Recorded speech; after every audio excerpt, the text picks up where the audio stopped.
MLC X MLC గారు మన tiger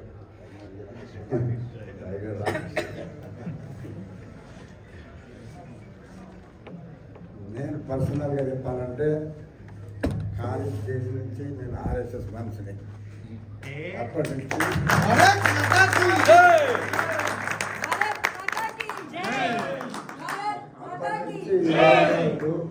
అదే సిద్ధాంతంతో ఉన్నాను.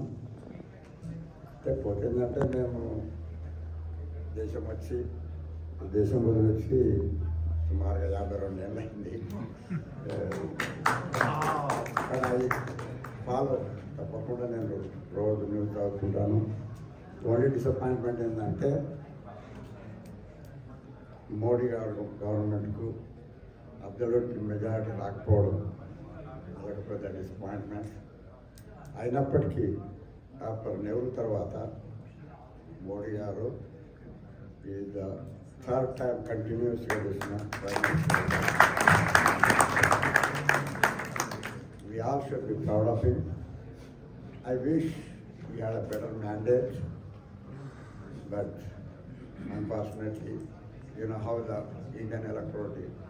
They're too much hanky-panky, too many freebies, too much religious, all those things. Very unfortunate, but hopefully, this government will take forward to the next level. And we wish BJP in the rise in Telangana and Andhra Pradesh as well as entirely in the central government also all the best. And మీరందరూ మన అన్న మీరందరూ ఇది వచ్చినందుకు మాకు చాలా సంతోషం ఉంది. ఇవాళ sorry I don't want to stand here, but again you are most welcome here. We truly enjoyed your presence here.